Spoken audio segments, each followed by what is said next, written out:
What's up, rock and roll fans? Here with a music review. I am so excited about this one. The band is Dirty Honey. I'll be reviewing their LP, which is an album, so that makes this their self titled debut album, which came out a week ago today, actually. So I've been listening to this nonstop for a week straight. It's so fun to listen to, and it never gets old. So, this band, I'm going to be talking about the tracks. I'm going to be talking about the band. So this is going to be a spoiler review. Please go out, buy this music. If you like rock, you're going to like this music. So you won't be disappointed. This is the first band that comes to my mind when I think about current rock. They've got that classic rock band sound. This is what I'm a real fan of, that raw four-man band type rock. When people explain the sound of Dirty Honey, I've noticed they say it's just rock. That's the most simple and accurate way to explain these guys. It's not compressed to death like all this other modern music. And I would like it if we took rock back to this gritty, less is more approach. And these guys, they're awesome guys, real band of brothers type guys. You can tell they get along, they have fun, they just mesh. They really agree taste wise, and they're all great at what they do. They're masters of their craft. I was actually blessed enough to see them live. Me and my dad saw them up in Seattle. It was one of their final shows of their Rolling Sevens tour, I believe, last year, before everything shut down. It was a great show. It was so fun. Got to shake the singer Mark LaBelle's hand, and they played so great. Really high energy. They have a goal to play their studio records like they're playing it live, and they really played it like how it sounds on the record. Only difference that live concert energy, and everyone had a solo. There was an awesome drum solo, awesome bass solo. It was a lot of fun. A lot of people first got turned on to Dirty Honey because they have the prestigious, I guess, achievement that they topped the Billboard's mainstream rock charts not once but twice. So even once is impressive.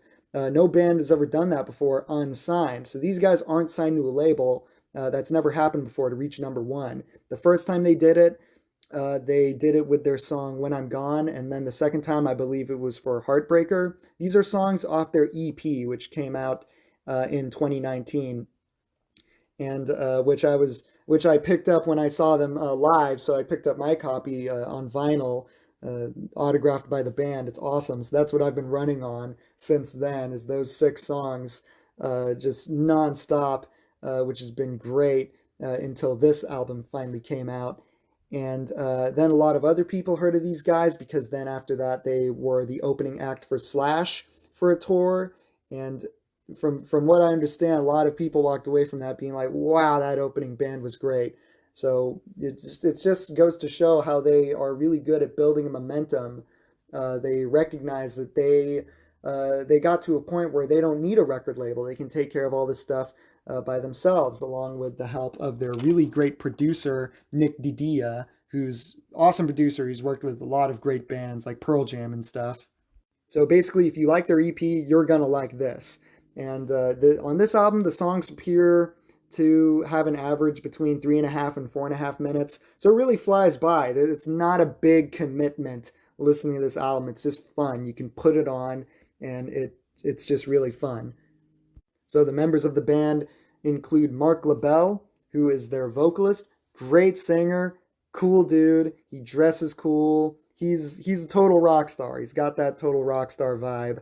And it's got John Nato on the guitar, who I believe he's a Christian. I've noticed he uses words like blessed instead of lucky, and that's typically something you find in a lot of Christians. And he's a total Gibson man, and I'm a Gibson man. So I love listening to his interviews. He loves the guitar. He's a great player. He's played with a lot of people. He's a great lead guitarist. He's got a 58 Gibson Les Paul, a reissue, and you can just tell that's this band's sound. It's another good way to explain their sound. It's got that Gibson Les Paul played through a Marshall amp sound. That is this guy. He's awesome. Justin Smolian is their bass player. Fantastic bass player. He's really cool. And then Corey Coverstone, their drummer, who I believe has a jazz drummer background. And he's a funny guy. He's really cool. So these guys have been working with Nick Didia, their producer, who sounds like a great producer. He's given Dirty Honey a lot of creative freedom to really just sound like themselves. He's like a rock specialist, this guy. So after they recorded their EP actually in Australia, and when their Rolling Seven tour was going to be done, the plan was to fly back to Australia and record this album. But then, like, bam, right there, everything shut down. So then we had to wait, which worked out for us, but I'll get into why later. So they finally decided to record the album where they're from. They're all based in LA. They recorded at Henson Studios, which is a great studio. A lot of music comes out of there actually. And Nick Didia was there by way of Zoom call, I think. So was still able to be a presence over there and get the album to sound that good. So now I'm going to get into the songs. The opening track is California Dreamin', and this is a great song. It opens with a drum roll on the toms and then really melodic guitar work, and then boom, main riff. This band definitely brings the riffs. If you like riff rock, these guys are for you. It's super fun to play on the guitar. The main riff is played during the chorus, and it's sang with lyrics "California Dreamin'," "Tearing Us Apart." It's a really fun song. I I love too the pre-chorus where Mark is singing "It's So Easy" for a measure or two, and the lead guitar played on top of the rhythm is creating this build up, these high whining notes with a vibrato. It makes me feel like I'm losing my mind. And the goal with this song, yeah, they were aware that there's a Mamas and the Papas California Dreamin', and Mark LaBelle is their lyricist, really great.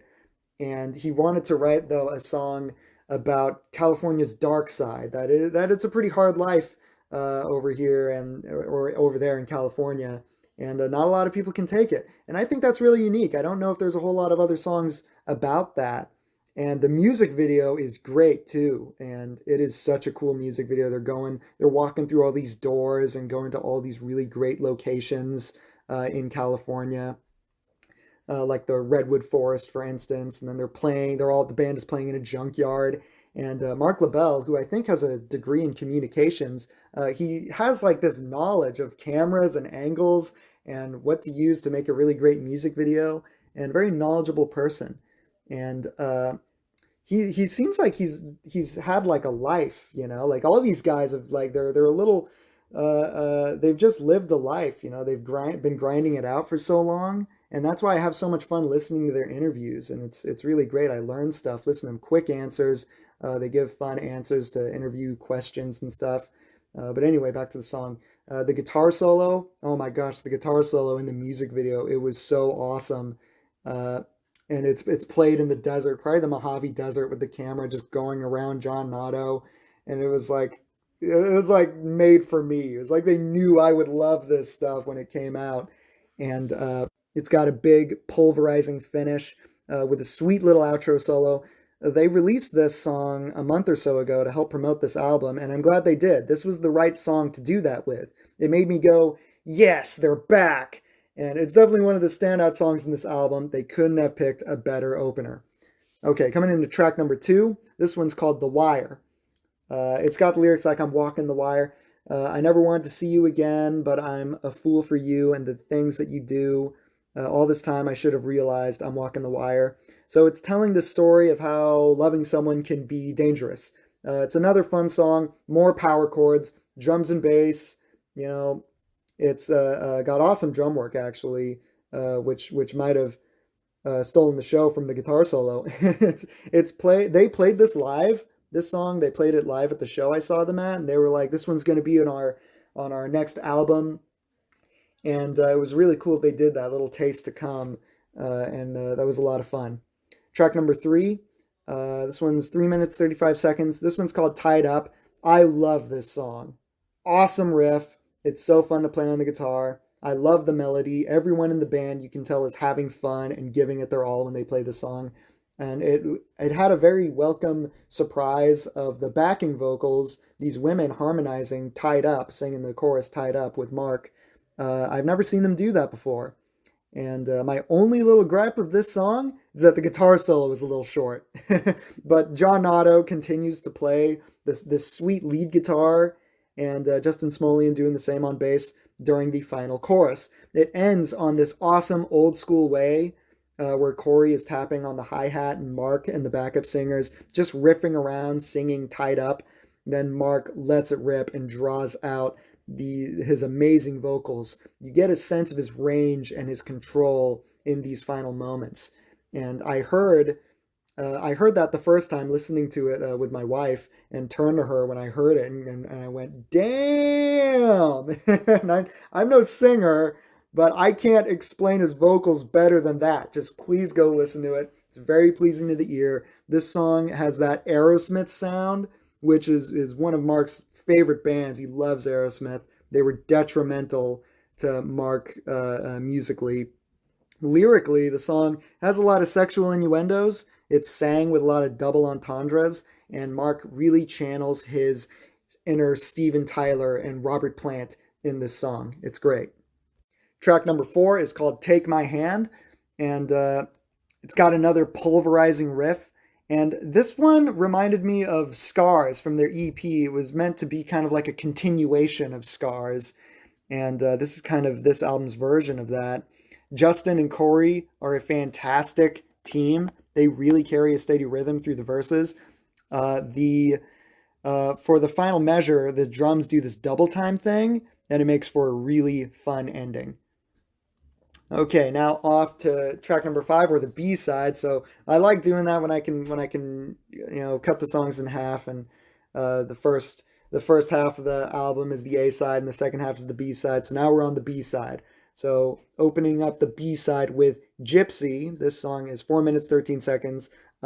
This is another one of my favorites from this album. It opens with the snare, with hitting the snare drum, and a great fun riff. I feel like I'm saying fun riff a lot, but it's filled with it, and it's very fast paced. This song really picks up to me during the pre-chorus, with cymbals crashing and the bass is just going for it.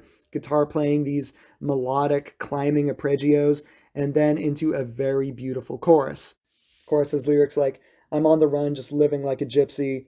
Heard that line 100 times. Boy, what are you running from? I'm on the run. If you know what you're missing, then come and get you some." Really great lyrics. The pre-guitar solo is where things slow down, which creates an anticipation for the real guitar solo, which is fantastic. And John continues to solo into the final pre-chorus. It's a really fun song.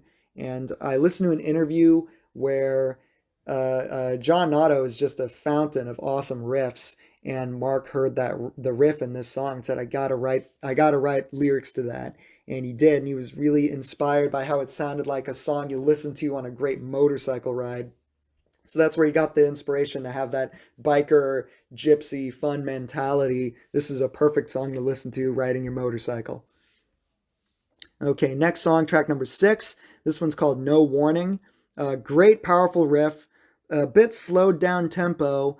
It was kind of like they slowed down and tweaked When I'm Gone from their EP. Like they were just messing around, probably jamming, and said, that sounded cool, let's develop that more. And they got another song out of it. And lyrically, it seems to be about not putting up with a woman's crap, which is good stuff. Really, really fun song. On to track number 7. This one's The Morning. I love the plucking pattern in this one on the guitar. John plays these double stops in the verses. By verse 2, he's adding those expressive character notes between measures. Him and Mark, they complement each other, going back and forth in the song. They have that Mick Jagger, Keith Richards style, and Mark sings the verses much lower than what we're used to in this song, which was awesome. I really liked it. It sounded good. And Corey rips it up on the drums as well in this song.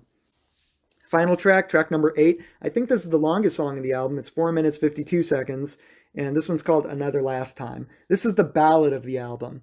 Much like ending their EP with Down the Road, they end this album on a more somber, melodic note. I don't use this word very often, but this song is very dreamy. It's still Dirty Honey, very blues influenced, with the backing vocals returning for the chorus, and the very smart addition of electric piano, probably a Hammond organ. And once again, I can't stress enough how impressive of a rhythm section Justin and Corey make. Here are the lyrics for the bridge. after the guitar solo. Ain't it a toxic kind of life? Ain't it a toxic kind of life? So, baby, tell me what it takes. Will you let it go to waste till you find your way back home to me? And we'll say, and then into the chorus, another last time, one more go around, and we say goodbye. And really beautiful stuff. It sounds like a story of complicated love, shaking the feeling of being used, probably being in love with someone you shouldn't. I love this song. It's so beautiful. Fantastic way to end the album. So those are all the songs. It plays like a live album. They wanted to play.